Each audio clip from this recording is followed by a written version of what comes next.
خبرهای اقتصادی امروز 31 январ در پیام تیوی. تاجیکستان استحصال نفت خود را زیاد کرد. در این باره در نشست مطبوعاتی وزارت انرژی و ذخیره‌های آبی کشور معلومات داده شد. بنا به معلومات رسانه‌ای شده در خود تاجیکستان دوام سال 2022 نظر به سال 2021 9% زیاد نفت استحصال شده است. طبق اطلاع رسمی در تاجیکستان بیش از 24 کان نفت موجود است. از بزرگترین شرکت‌های نفتی کشور نفتگاز، سالاس، سیتاس، عزیزی، پترولیوم سود، سومون آیل و باختر اپریشن می باشند. سال گذشته در اساس شرطنامه طرفین از ازبکستان به تاجیکستان 193 میلیون متر مکعب گاز طبیعی وارد گردیده است که این نسبت به همین دوره سال 2021 نسبتاً کمتر است. سبب کم وارد شدن گاز از ازبکستان را مسئولین به دیرتر آغاز شدن واردات آن از این کشور ربط می دهند. همین طور واردات کمی گاز طبیعی به آن آورده رسانید که یک مدت مرکزی برق و گرمایدهی رقم 1 دوشنبه که با گاز ازبکستان فعالیت میکرد به مشکل مواجه شد و مسئولین آن گفتند سببش محض وارد نشدن گاز از ازبکستان می باشد. این به آن آورده رسانید که در روزهای سرد خانه‌های قسمی از اهالی پایتخت سرد بود و آنها از نظام گرمایدهی شکایت زیاد می‌کردند. واردات گاز از ازبکستان به تاجیکستان که از سال 2011 پر قطع شده بود، بعد به سر قدرت آمدن شوکت میرزیویف رئیس جمهوری نو ازبکستان و نسبتاً بهتر شدن مناسبت‌های دو کشور دوباره ماه اپریل سال 2018 از سر گرفته شد. در سال 2022 از تاجیکستان به خارج کشور به مبلغ 54 میلیون 300 هزار دلار زیاده از 191 هزار تن محصولات کشاورزی صادرات شده است. اما این مقدار 17,600 تن کمتر نسبت به سال 2021 بوده از روی مبلغ باشد 17 میلیون 600 هزار دلار زیادتر است. زیاده از 40% از حجم عمومی صادرات محصولات کشاورزی را سبزیجات 76,600 تن تشکیل می دهد. از جمله 66,600 تن اش پیاز می باشد. حجم صادرات میوه 29% از حجم عمومی یا خود 54,500 تن را تشکیل می دهد.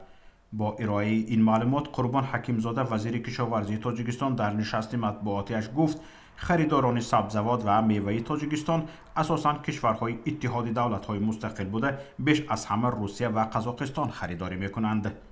مسئولین ساحه کشاورزی میگویند در سال 2023 به پرورش پخته، کارتوشکا، پیاز و سبزی افضلیت داده می شود.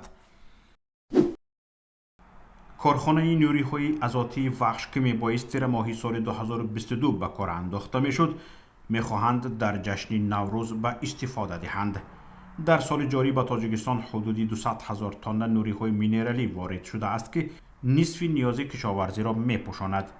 اما گفته می شود برای به دست آوردن حاصل اپتیمالی زراعت ها تاجیکستان همه ساله به کمش 400,000 تن نیروهای مینرالی نیاز دارد.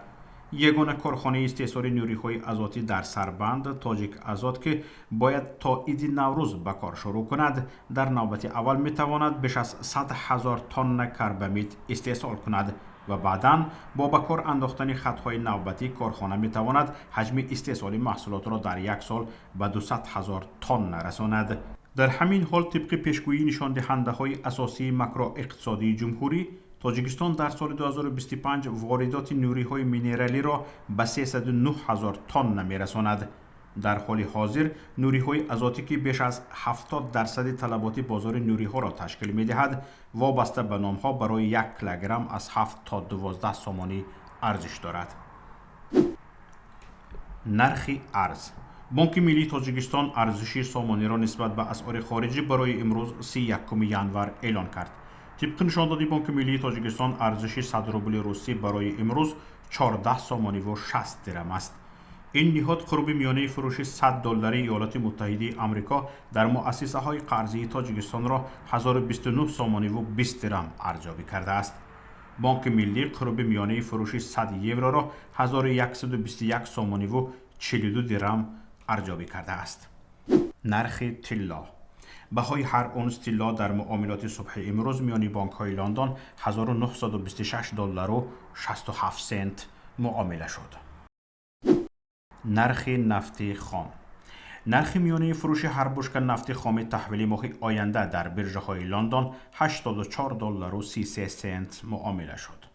نرخ میانه هر بشکه نفت خام تحویل ماه آینده در برج‌های نیویورک 77 دلار و 74 سنت معامله شد.